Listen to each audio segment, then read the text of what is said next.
आदाब नाज़रीन, real channel पे आप लोग देख रहे हैं दक्कनी खबरनामा। मैं हूं मोहम्मद शौकत। तो सबसे पहले अपन सुर्खियों पर नज़र डालेंगे। तेलंगाना के चीफ मिनिस्टर केसीआर जूनियर डॉक्टरों को हड़ताल ख़त्म करो नहीं तो 6 महीनों के वास्ते नौकरी से हटा देते बोले। तेलंगाना की गवर्नमेंट आते 100 महीने में फूड सिक्योरिटी कार्ड देती कहते। बाहर के मुल्कों में ब्लैक मनी रखने वाले 3 बिजनेसमैनों के नामा हुकूमत सुप्रीम कोर्ट को दे दी। इलेक्शन कमीशन उत्तर प्रदेश और उत्तराखंड के 11 राज्यसभा सीटों के इलेक्शन का ऐलान करा। और नांदेड़ से असेंबली इलेक्शन जीते थे तो बीजेपी के गोविंद मुखर्जी राठौड़ हार्ट अटैक से मर गए। अब अपन खबरें तफसील से देखेंगे। रियासत तेलंगाना के चीफ मिनिस्टर केसीआर हड़ताल कर रहे जूनियर डॉक्टरों को वार्निंग देते हुए बोले, जो भी हड़ताल ख़त्म नहीं करके ड्यूटी पे नहीं जाएंगे उनको 6 महीने तक नौकरी से हटा देते कहते। तेलंगाना जूनियर डॉक्टर्स एसोसिएशन वाले केसीआर की हुकूमत के खिलाफ एहतजाज कर रहे हैं कि टीआरएस की हुकूमत वाले उनके डिमांड पूरे नहीं कर रहे। तेलंगाना के चीफ मिनिस्टर के चंद्रशेखर राव ये डॉक्टरों की हड़ताल पे औंठ लेते हुए बोले कि 1 साल के वास्ते जूनियर डॉक्टरों को गाँवों में काम करना ज़रूरी है। उन्होंने वार्निंग दी कि जो भी डॉक्टर हड़ताल ख़त्म करके ड्यूटी पे वापस नहीं जाएंगे वो डॉक्टरों को 6 महीने तक ड्यूटी पे से हटा देंगे। केसीआर की ये वार्निंग के बाद भी जूनियर डॉक्टर बोल रहे हैं कि इन लोग अपनी हड़ताल ख़त्म नहीं करते कहते। मीडिया वालों से बातें करते हुए ये डॉक्टर बोल रहे हैं कि साल 2012 में जब जूनियर डॉक्टर हड़ताल कर रहे थे तो जब भी केसीआर उनके डिमांड पूरे करते बोल के यकीन दिलाए थे, मगर केसीआर चीफ मिनिस्टर बनने के बाद भी उनके डिमांड पूरे नहीं हुए कहते। लाइटों के प्रॉब्लमों के खिलाफ तेलंगाना कांग्रेस के लीडर पीर के दिन महबूब नगर में धरना दिए और टीआरएस हुकूमत पे बहुत कुड़कुड़ा लिए। महबूब नगर डिस्ट्रिक्ट में पीर के दिन महाधरना देते हुए तेलंगाना के कांग्रेस लीडर एहतजाज करे और टीआरएस हुकूमत के खिलाफ औंठ लेते हुए बोले कि तेलंगाना की हुकूमत वाले किसानों को 8 घंटे लाइट सप्लाई करते बोल के वादा करे थे, मगर वो वादा पूरा ही नहीं हुआ, जिससे किसानों के फसलों को नुकसान हुआ। मीडिया वालों से बातें करते हुए कांग्रेस के पुराने लीडर हनुमंत राव बोले, जब तक कि टीआरएस की हुकूमत वाले किसानों के प्रॉब्लम दूर नहीं करते ये लीडर ऐसे ही एहतजाज करते रहेंगे कहते। रियासत तेलंगाना की हुकूमत वाले अगले महीने से लोगों को नए फूड सिक्योरिटी कार्ड देने की तैयारियां शुरू कर दी है। तेलंगाना की हुकूमत वाले तेलंगाना के लोगों को पुराने राशन कार्डों के बदले नए फूड सिक्योरिटी कार्ड देने की तैयारियां शुरू कर दिए और इसके साथ साथ लोगों को नए पेंशन के कार्ड देने के भी काम चल रही और हुकूमत वाले आने वाले महीनों में लोगों को नए राशन कार्ड और पेंशन कार्ड दे देंगे और इसके वास्ते ऑफिसर अपने अपने कामों में लगे हुए हैं कहते। पीर के दिन आरडीओ ऑफिस के सामने टीडीपी के लीडर स्टूडेंटों को फीसा और फंडा दियो बोल के टीआरएस हुकूमत से डिमांड करे। टीडीपी के लीडर पीर के दिन वरंगल में आरडीओ ऑफिस के सामने गड़बड़ियां करते हुए टीआरएस की हुकूमत से स्टूडेंटों को फीस रिम्बर्समेंट और लोगों को पेंशन देने के वास्ते फंडा दियो बोल के डिमांड करे। वो लीडर तेलंगाना की हुकूमत पे इल्ज़ाम लगाए कि उन लोग फंडा देने में देर कर रही। केसीआर पे औंठ लेते हुए टीडीपी के लीडर बोले केसीआर इलेक्शनों के वक्त पे कर रहे थे सो वादे पूरे करने में फेल हो गए और उन्होंने एक अच्छे सीएम भी नहीं बन सके।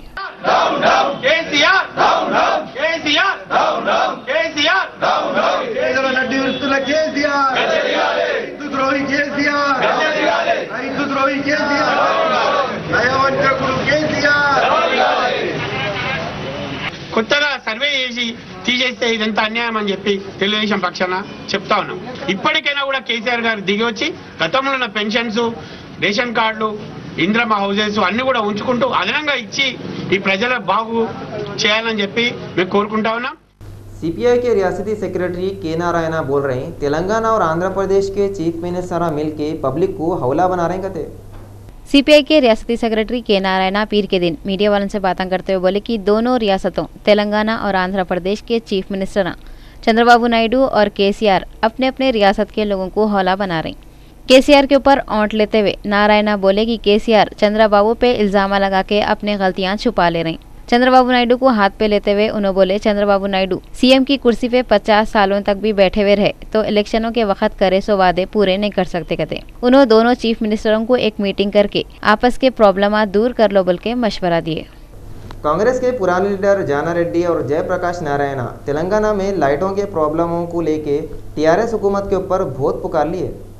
कांग्रेस के पुराने लीडर जाना रेड्डी टीआरएस पार्टी के ऊपर औंठ लेते हुए बोले कि टीआरएस पार्टी वाले हुकूमत संभाले जब से कुछ भी अच्छे काम करेश ने कते और लाइटों के प्रॉब्लमों के वास्ते टीआरएस वाले कांग्रेस को जिम्मेदार ठहरा रही, सो बात गलत है।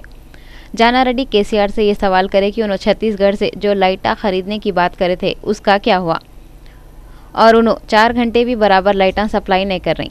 लोक सत्ता पार्टी के सदर जयप्रकाश नारायण भी केसीआर पे पुकार लेते हुए बोले कि तेलंगाना में लाइटों की कमी है और लाइटों के ऐसे प्रॉब्लम रख ले के केसीआर सुनहरा तेलंगाना कैसा तो भी बनाते समझ में नहीं आ रहा। महेश्वरम के एरिया पहाड़ी शरीफ में 27 अक्टूबर को एमपीटीसी अब्दुल्ला बिन अवध के हाथों से ड्रेनेज लाइन के कामों का इफ्तिताह हुआ।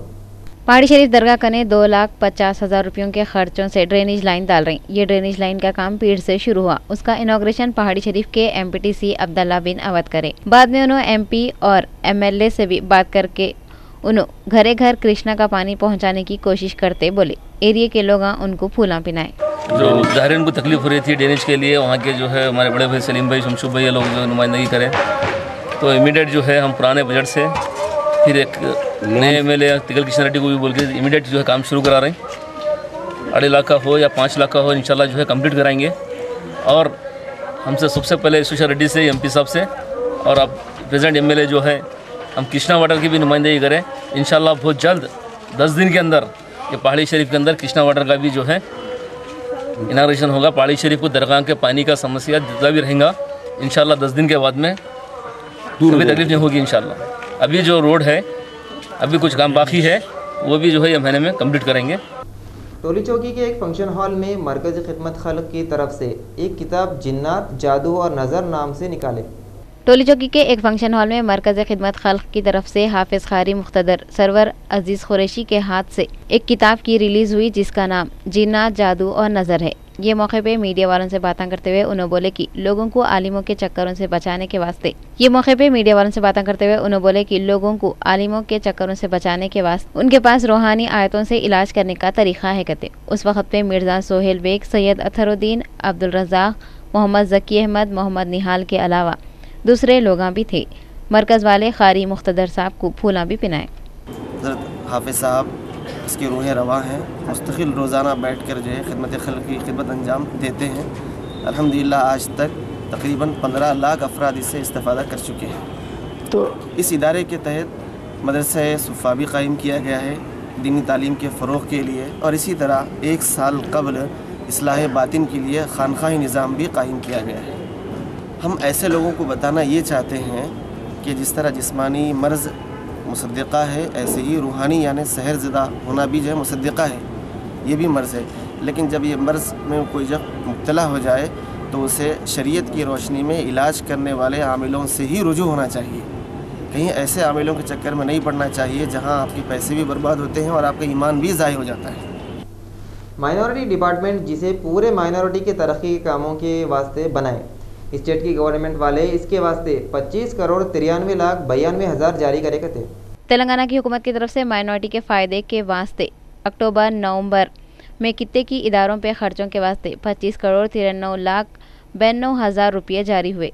फाइनेंस डिपार्टमेंट के लोग इसके वास्ते 2 अलग अलग सरकारी हुकूमा निकाले। ये जियो के हिसाब से क्रिश्चियन फाइनेंस कारपोरेशन, उर्दू घर, शादी खानों की कंस्ट्रक्शन, हज कमेटी, मालियाती कारपोरेशन, वक्फ बोर्ड, CEDM, दायरा अलमारूफ उस्मानिया, उर्दू एकेडमी, नादिर मुस्लिम लड़कियों के शादियाँ, अखिलियती बहबूद के ऑफिसा, अखिलियतों के समाजी और माशी प्रोग्रामों के बारे में मालूम करने के वास्ते और बैंक सब्सिडी और कैश ग्रांट्स के वास्ते ये रकम रिलीज करे कते। नामपल्ली की अदालत वाले सत्यम कंप्यूटर्स के घोटाले के केस पे फैसला सुनाने की तारीख को फिर से आगे बढ़ा दिए। हैदराबाद नामपल्ली की खास अदालत वाले सत्यम घोटाले के मामले में फैसला सुनाने की तारीख को एक बार फिर कैंसिल कर दिए और आखिरी फैसला अदालत वाले 30 अक्टूबर को सुनाते बोल रहे। करोड़ों रुपयों के ये घोटाले की सुनवाई 5 सालों से चल रही और अब ख़त्म होने वाली है। ये केस में 216 गवाहों के बयान लिए और 3038 सबूतों की जांच करे। ये घोटाला हुआ बल्कि 7 जनवरी 2009 को मालूम हुआ था, जिसके बाद सत्यम कंपनी के मालिक रामालिंगा राजू को और दूसरे लोगों को गिरफ्तार करे थे। बाहर के मुल्कों में जो लोगों की ब्लैक मनी है उनमें से 3 जनों के नामा हुकूमत सुप्रीम कोर्ट में पेश कर दी। सेंटर हुकूमत 27 अक्टूबर को सुप्रीम कोर्ट में 3 बिजनेसमैनों के नामा पेश करी। ये लोगों पे ब्लैक मनी बाहर के मुल्कों में रखने का इल्जाम है। जो लोगों के नामा पेश करे वो है राजकोट के पंकज चमनलाल, डाबर ग्रुप के प्रदीप यरमन और गोवा के कानकनी के कारोबारी राधा टिमलू। हुकूमत वाले सुप्रीम कोर्ट में हलफनामा दाखिल कर दिए। सुप्रीम कोर्ट इस पे सुनवाई करेगा। अभी और नामा हुकूमत सुप्रीम कोर्ट में पेश करती बोल के सुनने में आ रहा। बीजेपी के लीडर अरुण जेटली बोले थे काला धन वालों में सियासी लोग भी है, उनके नामा भी सामने आएंगे। पीर के दिन जो लोगों के नामा पेश हुए उनमें तीनों के तीनों बिजनेसमैन हैं, एक भी सियासी आदमी नहीं है।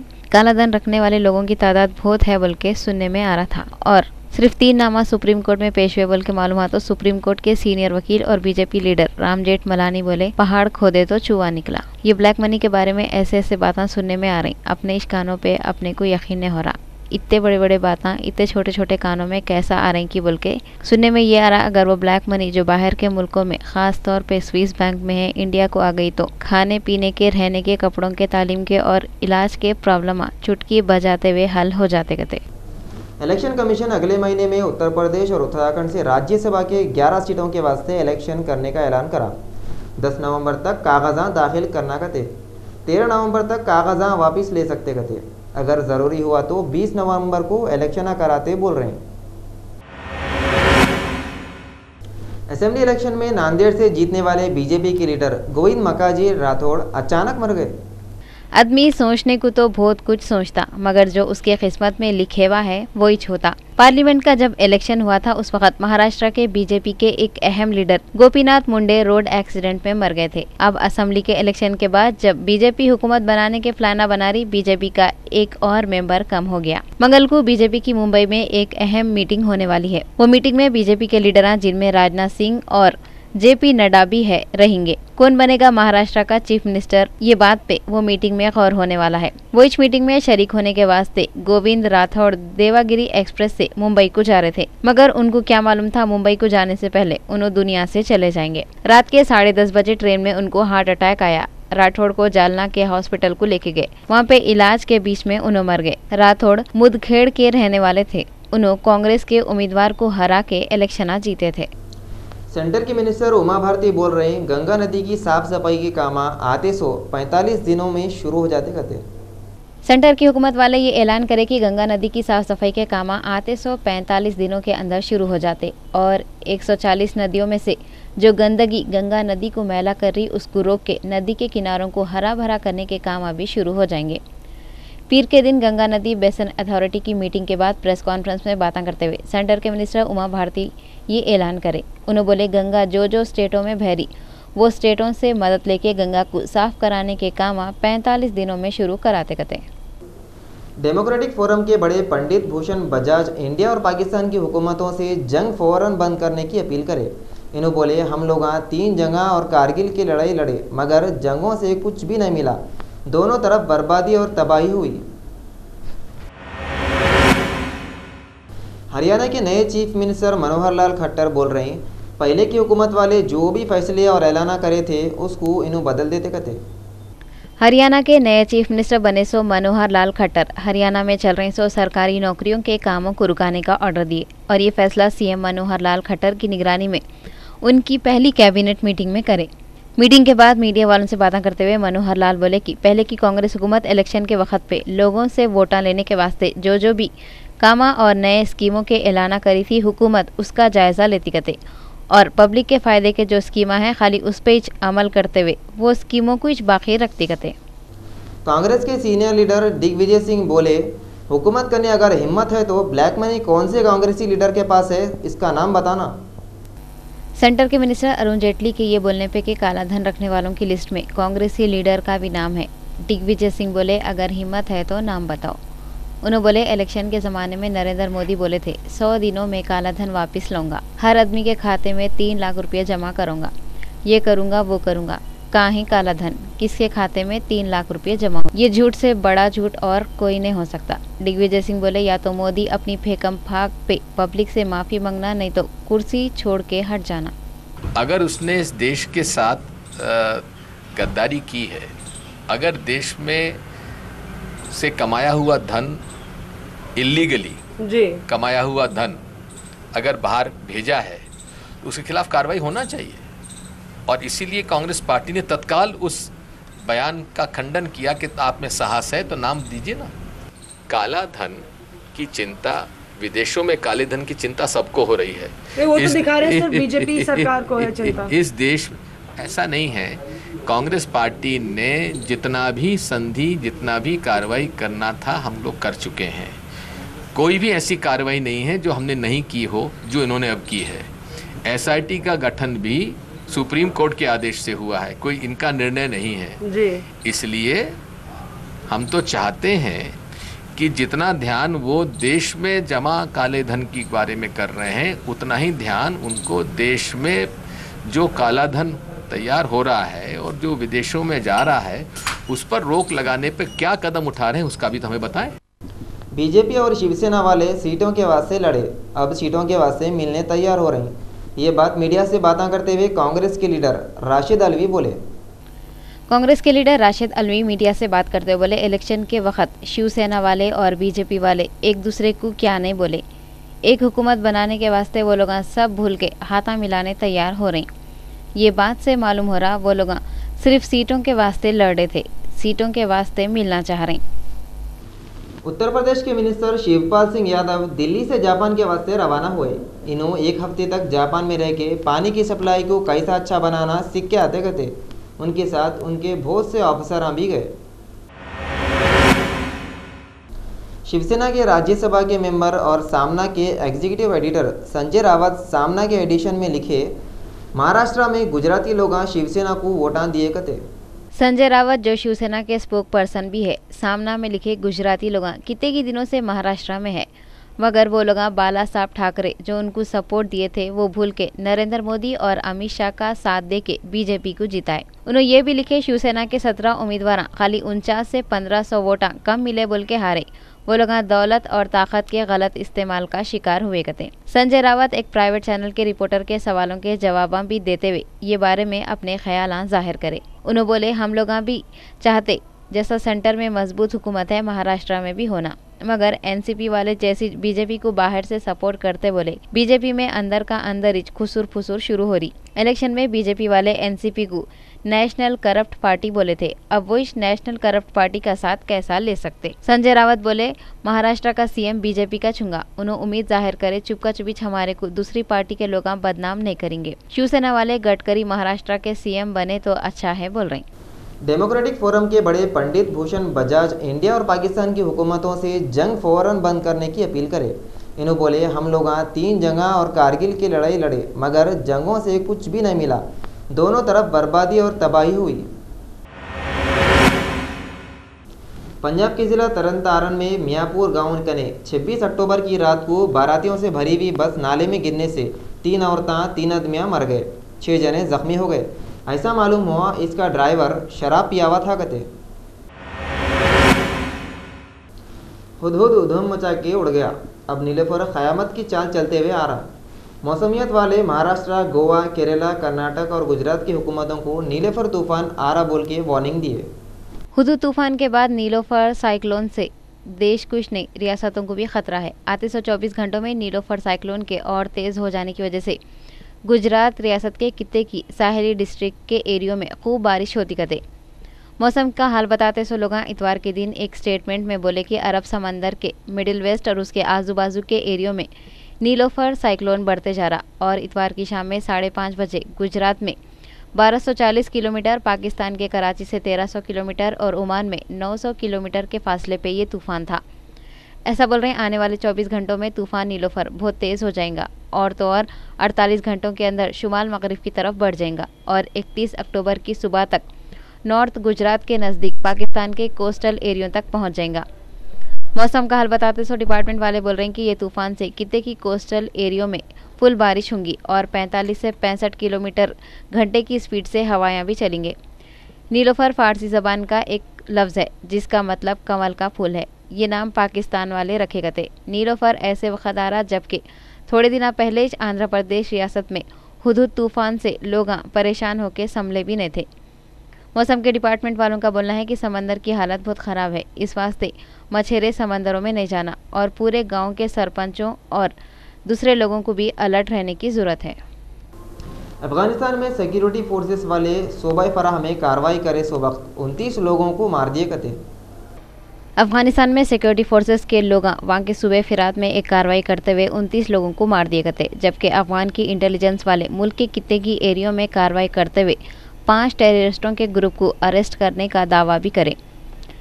ऐसा मालूम हुआ इतवार के दिन अफगानिस्तान की मीडिया के हिसाब से सूबे के police chief brigadier general Mohammad Yaqub Farah सूबे में अफगानिस्तान के सिक्योरिटी फोर्सेस वालों और तालिबान के लोगों में लड़ाई हुए थे, जिसमें तालिबान के अस्करियत पसंदा वहाँ के पुलिस वालों की चौकियों पे हमला करे थे। बाद में अफगान इंटेलिजेंस वाले ये सब टेररिस्टों को पकड़ लिए गए। सीरिया में सरकारी फौज के बागियों के अड्डों पे बम ब्लास्ट हुए, जिसकी तरफ से 13 बच्चे और 31 लोग मर गए थे। ऐसा मालूम हुआ शाम की सिटी हमास में सरकारी फौज के लोग बम ब्लास्ट करे, जिसमें 13 बच्चे और 31 दूसरे लोग मर गए।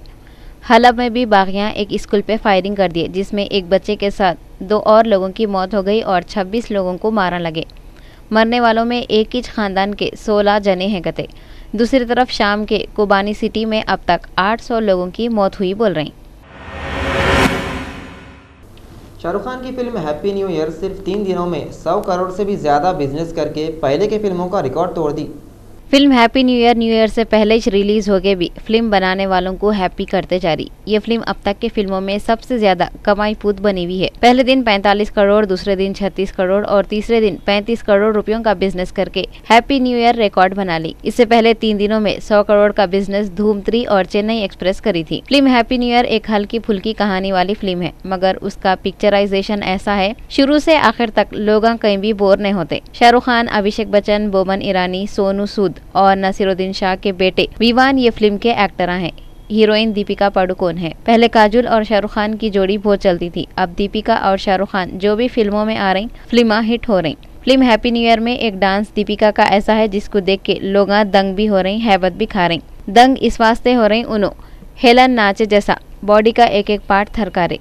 परेशान इस वास्ते हुए उन्होंने सूखे मुखे हड्डियों के हार के जैसे होके इतना फुर्तीलापना दिखा रही। कहाँ हड्डियां चट चट बोल के टुकड़े टुकड़े हो जाते की क्या है की। बहरहाल हैप्पी न्यू ईयर जबरदस्त चल रही। ऐसा मालूम हो रहा शाहरुख खान, आमिर खान और सलमान खान के उम्र जैसा जैसा ढल रही उन लोगों का फन और भी चमकते जा रहा। 10 फिल्में जो जबरदस्त बिजनेस करे उसमें से एक फिल्म ऋतिक रोशन की और एक फिल्म अजय देवगन की है। बाकी सब फिल्म तीनों खानों के है।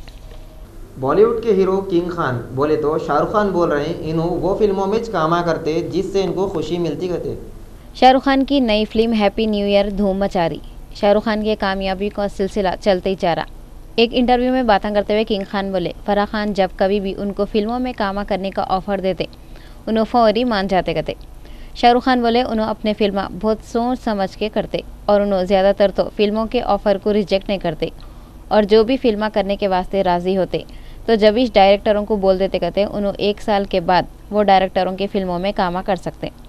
शाहरुख खान ये भी बोले उन्होंने वो फिल्मों को चुनते कहते जिनमें काम करके उनको खुशी होती। इंडिया के प्रेसिडेंट प्रणब मुखर्जी और prime minister Narendra Modi tennis की खिलाड़ी सानिया मिर्जा को WTA फाइनल टूर्नामेंट में जीतने पे मुबारकबाद दी है। KBC में 12.5 लाख रुपए जीती सो प्रीति चाय वाले की बेटी है कहते। पटना में रोड के किनारे चाय की दुकान लगाने वाले एक आदमी की बेटी ये दिनों हेडलाइनों में है। उन्हें KBC की हॉट सीट पे न सिर्फ जगह बनाई बल्कि 12.5 लाख रुपये भी जीत ली। ऐसा मालूम हुआ ये बच्ची 12th की स्टूडेंट है और उनके बाबा पटना के गोविंद मेयर रोड के दवा बाजार में ठेले पे चाया बेचते और उनको 3 बेटियां और एक बेटे है। उनके बाबा का नाम नागेंद्र है। प्रीति के बाबा नागेंद्र गए 30 सालों से चाया बेच रहे। उन्होंने बंडियों पे चाया बेचते बेचते अपने फैमिली को पाले तो उनकी एक बेटी प्रीति अपने बाबा का नाम रोशन कर दी। कौन बनेगा करोड़पति जो अमिताभ बच्चन का मशहूर टीवी शो है, इसमें प्रीति 12.5 लाख रुपये जीत के अपनी फैमिली के वास्ते एक बहुत बड़ी रकम जमा कर ली। ये एपिसोड पीर की रात को टेलीकास्ट होगा। ये पैसे प्रीति अपनी 3 बहनों और एक भाई की पढ़ाई के वास्ते खर्चा करते करते। प्रीति कितने की सालों से KBC में आने की कोशिशें कर रहे थे मगर अब की बार उनका ये ख्वाब पूरा हो गया। चाय वाले की पहचान रखने वाले उनके खानदान को अपने पेशे पे आज बहुत ही फख्र महसूस हो रहा। प्रीति का बोलना है उनके अब्बा बहुत मेहनत से बंडियों पे चाय बना के बेचते और अपने फैमिली वालों को पाले। केबीसी में भी ये लोग अपनी एक पहचान चाय वाले है बोल के बताए। अमिताभ बच्चन भी उनके तारीफा करे। 3 बेटियों और 1 बेटे के बाप नागेंद्र अपने भीगी हुई आंखों से ये बोले कि प्रीति का पैसा नहीं लेंगे और चाय बेच के पैसा कमाते हुए जिंदगी को आगे बढ़ेंगे। मगर उन्होंने ये बात पे खुश है कि उनको अमिताभ बच्चन से मिलने का मौका मिला और ये मौका और वो दिन उन्हें कभी भी नहीं भूल सकते।